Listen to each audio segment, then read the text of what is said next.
Kamu ngabisin 4 tahun hanya untuk kuliah, serta uang kurang lebih 500 juta, kamu ngabisin duit orang tua kamu, ujung-ujungnya ijazah kamu dibuat bungkus gorengan. Nggak kepake, lulus juga nggak tahu mau kerja apa, yang tamatan SMA juga bingung mau kuliah apa. Nah, inilah 10 jurusan kuliah yang paling tidak berguna di tahun 2025 ini. Sahabat entrepreneur, salam hebat luar biasa. Selamat datang kembali ke channel Success Before 30. Apa yang tadi saya sampaikan di awal itu memang betul-betul sebuah fakta pahit ketika dilematis kuliah di zaman sekarang. Ini berbeda dengan zaman saya kuliah 20-30 tahun yang lalu. Karena saat ini kampus, universitas kalau nggak benar-benar bisa memuaskan keinginan daripada mahasiswa, kampus ini bisa kena disrupsi besar-besaran loh. Karena sekarang bayangkan ya, saya ini sering diundang di kampus ya.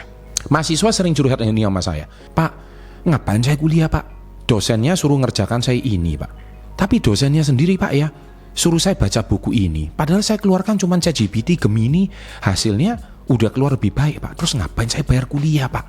Ya kan, ini saya cuma anak petani Pak, orang tua saya susah payah Pak, setiap bulan saya bayar jutaan. Ya kalau ada beasiswa Pak, saya ini bingung, habis itu dosennya kadang nggak masuk lagi Pak, terus saya disuruh bayar ke kampusnya. Nah, keluhan-keluhan seperti ini di kalangan mahasiswa semakin lama semakin banyak. Karena apa? Bayangkan di jam kuliah, mahasiswa itu scrolling sosmed jauh lebih menarik daripada kata-kata si dosen yang ada di depan. Karena si dosen ngajarnya sungguh sangat tidak menyenangkan dan sama sekali membosankan dan tidak menarik. Nah, ini sebuah problem yang sangat besar untuk zaman sekarang. Nah, oleh sebab itu di sini saya akan paparkan beberapa jurusan kuliah yang memang harus hati-hati. Ya, karena kalau tidak 10 jurusan kuliah ini akan menjadi sebuah ancaman dan bagi kampus ya, bukan bagi mahasiswa, dan pasti peminatnya akan semakin lama semakin menurun dari tahun ke tahun. Nah, mengapa ini terjadi? Karena jurang pemisah antara dunia kampus dan dunia kerja. Sebelum saya sebutkan jurusannya satu persatu, Anda harus paham dulu kenapa ini terjadi. Problemnya simpel, adanya di gap. Jurang pemisah yang sangat besar itu adalah apa yang diajarkan di ruang kelas sangat tidak relate dengan industri saat ini. Di kampus Anda diajarkan teori-teori hebat, rumus-rumus canggih, sejarah pemikiran yang luar biasa, tapi di dunia kerja, CEO atau manajer Anda tidak akan bertanya, jelaskan teori ini, filosofi ini, mereka nggak mau tahu, yang penting result, mereka mau tahu hasil. Mereka bertanya, kamu bisa apa, kontribusi kamu apa untuk menaikkan omset perusahaan ini. Nah, jadi 3 permasalahan utama penyebabnya adalah 1, kampus ini terlalu teoritis, ilmunya hebat tapi tidak bisa dipraktekkan. Yang kedua adalah terlalu umum, terlalu general, tidak punya keahlian spesifik yang jelas sehingga kalah bersaing. Dan yang ketiga, oversupply, lulusannya udah terlalu banyak sementara lapangan kerjanya terlalu sedikit. Nah, oleh sebab itu inilah beberapa jurusan yang akan mengalami tantangan yang sangat besar di masa akan datang dan Anda akan sangat sulit untuk dapat kerja. Yang pertama adalah jurusan arsitektur. Saya minta maaf ya, kakak saya ini seorang arsitektur, keponakan saya juga arsitektur. Lulusan salah satu kampus arsitektur terbaik swasta di Indonesia, yaitu Universitas Kristen Petra Surabaya. Ya, saya sih bersyukur ya, keponakan saya hari ini dapat kerja. Kakak saya juga buka usaha interior. Tapi ke depannya, Anda benar-benar bisa bertahan adalah arsitektur yang bermental entrepreneur. Mengapa? Arsitektur zaman sekarang itu jurusan yang keren, elit, kuliahnya setengah mati susahnya. Apalagi kalau Anda kerja market bisa sampai pagi-pagi. Ya, coba Anda yang lulusan Petra, lulusan ITS Surabaya, coba tulis di kolom komen, benar atau enggak. Tapi faktanya perusahaan yang mau gaji arsitek internal itu sedikit sekali. Arsitektur sukses itu biasanya buka firma sendiri atau buka usaha sendiri, menjadi entrepreneur. Kalau mental Anda bukan pebisnis, siap-siap saja portofolio Anda hanya dijadikan pajangan. Nah, ini yang sebuah problem. Nah, kemudian yang paling tidak sulit atau dapat kerja yang kedua, yang kita sebut nomor 9 di sini adalah industri peduli karya, bukan ijazah. Jadi seni ini adalah sebuah seni rupa. Contoh yang tamu podcast saya, yaitu Pak Rian Filbert, itu kan lulusan seni rupa. Kenapa tamatan seni rupa ini sangat sulit dapat kerja? Karena industri itu butuhnya karya, bukan ijazah. Mau jadi seniman, musisi, pelukis, hebat. Tapi perlu nggak S1? Karena sekarang orang melihat karya Anda itu di sosmed. Bukan kamu tamatan kuliah atau universitas mana. Tapi pertanyaannya adalah Anda butuh gelar untuk itu. Kenyataannya industri kreatif tidak peduli dengan ijazah Anda. Mereka peduli dengan karya Anda. Banyak seniman sukses di Indonesia bahkan tidak lulus kuliah seni. Ini sebuah fakta. Nah, sekarang kita beranjak ke nomor 8. Semakin ke bawah, semakin sulit untuk melamar pekerjaan. Kita lihat ya. Jadi dari yang tadi paling sulit itu nomor 10, arsitek. Sekarang kita masuk ke sosiolog, yaitu sosiologi. Ada yang tamatan sosiologi nggak? Susah loh dapat kerja. Ya, posisi nanggung di dunia korporat. Jadi sarjana sosiologi itu mempelajari masyarakat itu penting. Tapi di dunia bisnis, HRD akan bingung. Lulusan sosiologi ini mau saya tempatkan di mana? Riset pasar. Mereka kan pilih lulusan manajemen pemasaran. Untuk rekrutmen, mereka pilih psikologi. Jadi posisinya serba nanggung. Jadi sarjana sosiologi ini Anda ingat ya, yang nonton video saya ini para orang tua, kalau Anda itu pengen kuliah sosiologi, suruh pikir baik-baik, karena ke depan mau susah cari kerja, kecuali dia memang betul-betul Anda mau invest di anak Anda ratusan juta sebagai sarjana sosiologi karena dia memang hobi di bidang itu, silahkan. Tapi jangan harap Anda balik modal kuliah anak Anda setelah dia menjadi sarjana sosiologi. Itu nasihat dari saya.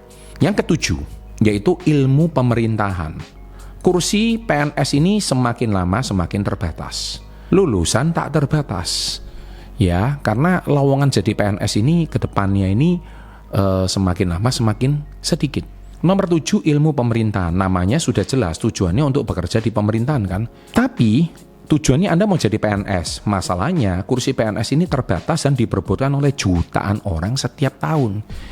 Ingat, sarjana ilmu pemerintahan itu tidak semestinya Anda diterima jadi PNS. Sementara lulusan ilmu pemerintahan terus dicetak ribuan setiap tahunnya. Kalau tidak lolos CPNS, terus Anda mau kerja di mana? Perusahaan swasta jarang sekali loh butuh kalian ini. Makanya Anda hari ini kalau CPNS, Anda mungkin kalah bersaing sama seorang atlet contohnya.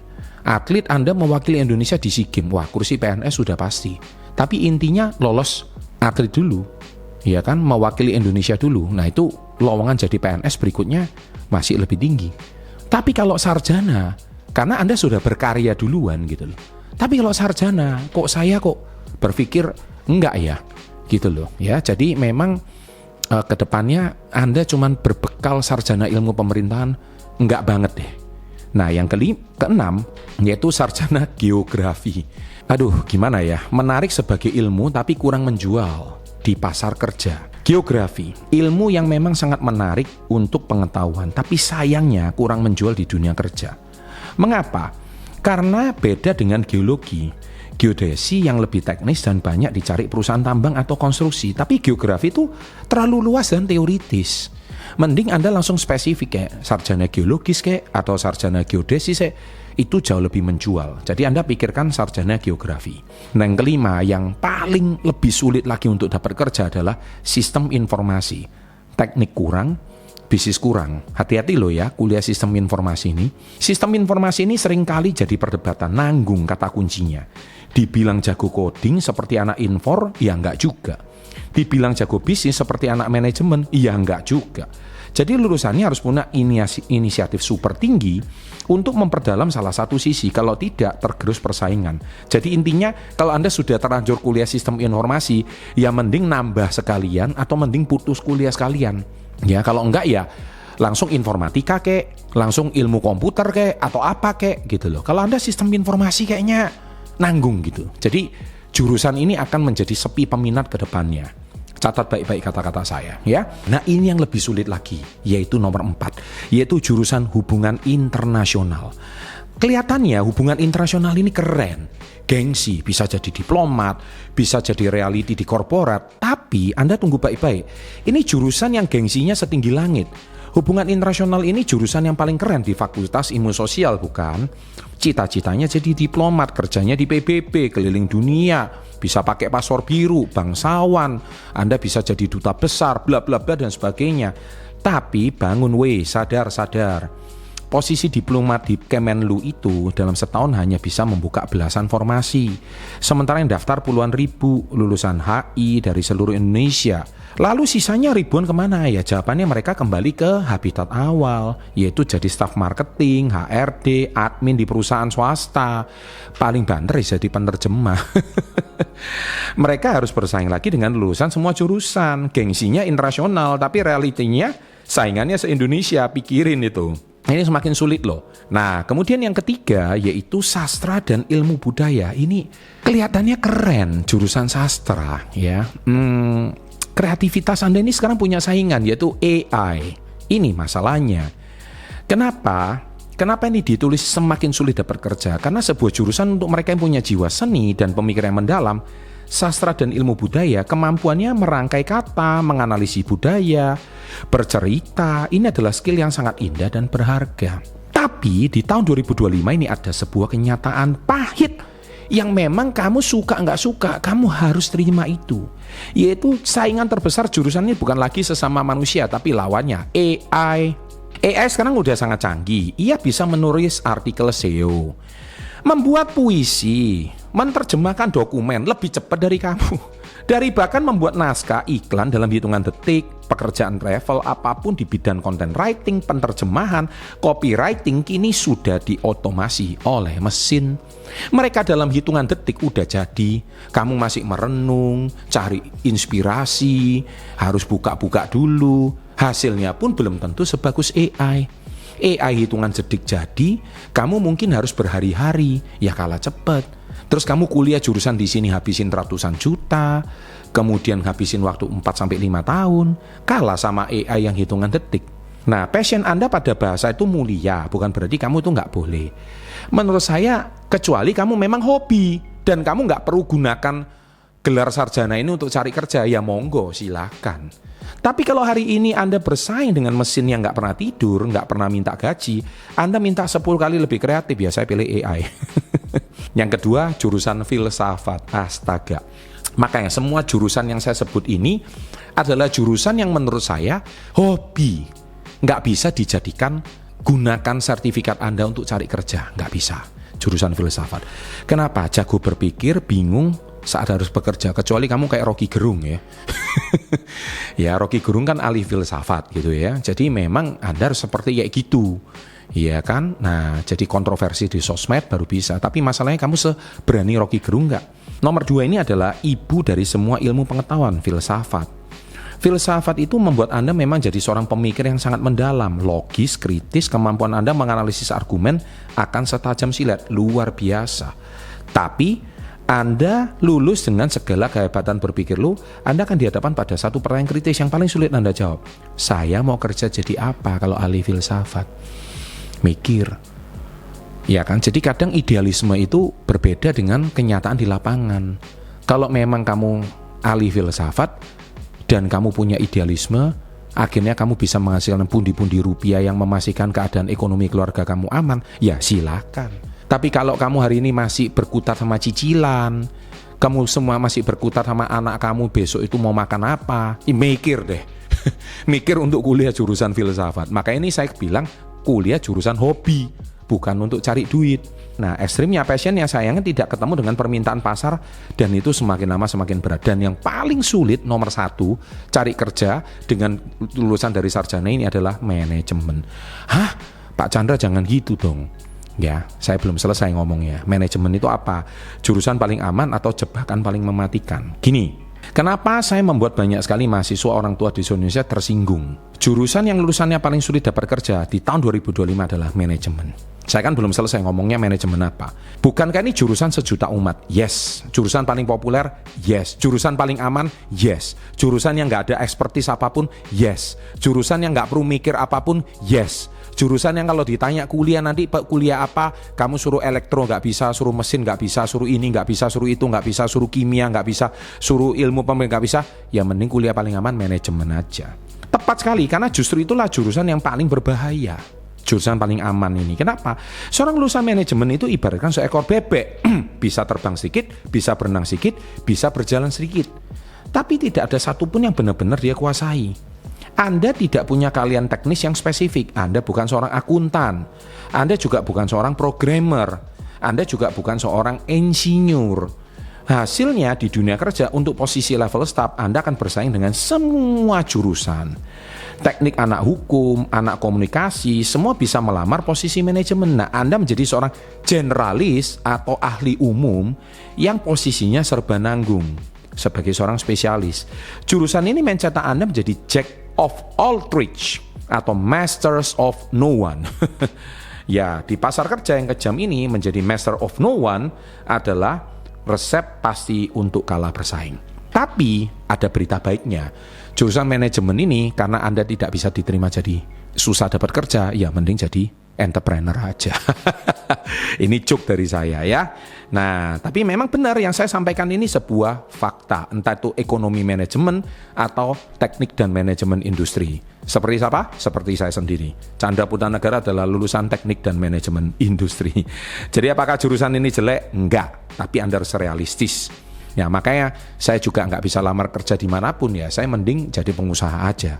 Jadi sahabat itu semua 10 jurusannya, apakah jurusan ini jelek? Jawabannya tidak. Sekali lagi, kalau Anda mau hobi, Anda kelebihan duit, nggak perlu harus cari ngelamar pekerjaan, monggo. Jurusan tadi itu fine-fine aja, jurusan tadi itu baik-baik saja.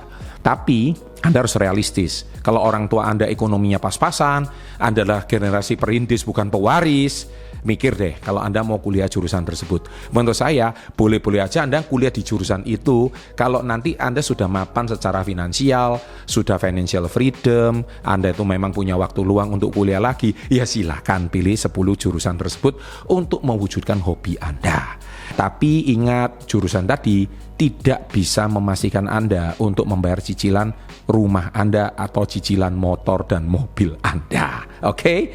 Solusinya nomor 1, bangun skill, fokus pada kalian praktis, bangun portofolio karena sekarang sosmed itu sangat menentukan, itu lebih penting daripada ijazah, tunjukkan hasil kerja nyata bukan akademis, dan yang ketiga, bangun jaringan. Hubungan profesional sering lebih penting daripada ijazah. So pesan saya simple, apapun jurusan yang Anda pilih nanti jangan pernah menjadi mahasiswa kupu-kupu, yaitu kuliah dan pulang, kuliah dan pulang. Jangan cuma mengejar IPK, bangun skill, bangun portofolio, bangun jaringan. Kalau bisa kuliahlah di kampus yang lebih mahal. Kenapa? Di situ Anda bisa networking dengan anak-anak pengusaha, anak-anak diplomat, anak-anak pejabat. Bukan berarti Anda saya suruh menjadi penjilat, tidak, karena networking itu justru lebih penting. Anda habis uang kuliah nggak apa-apa, tapi Anda bisa dapat relasi. Kalau orang itu cocok dan senang dengan Anda, siapa tahu Anda diterima di pekerjaan perusahaan bapaknya. Pada akhirnya dunia kerja tidak peduli dengan judul ijazah Anda, tapi mereka hanya peduli pada satu hal, value apa yang bisa Anda berikan untuk perusahaan mereka. So, jangan hanya tahu masalahnya, ambil solusinya. Oleh sebab itu, jangan lupa saat ini saya harus paham, bangun skill, tapi mulai dari mana? Saya bisa menemukan jalurnya. Saya tidak akan meninggalkan Anda dengan masalah, tapi saya memberikan solusi praktisnya. Saya sudah membuat sebuah WhatsApp channel khusus, di situ saya akan berbagi informasi peluang sertifikasi profesi. Ini adalah jalan pintas cerdas, tidak perlu kuliah 4 tahun lagi, cukup dengan beberapa bulan Anda bisa punya skill praktis yang dicari oleh industri. Anda bisa langsung mulai kerja dengan sertifikasi tersebut. Inilah gerakan baru dari Success Before 30. Kami bukan cuma kritikus pemerintahan, kami bukan cuma kritikus sistem yang sudah ada, tapi kami mengkritik sekaligus memberikan solusi. Scan QR Code di bawah ini sekarang juga, lihat link di deskripsi, bergabung dengan komunitas yang membangun skill nyata, bukan sekedar menunggu nasib baik datang. Sampai jumpa di channel, dan kita tutup dengan salam hebat luar biasa.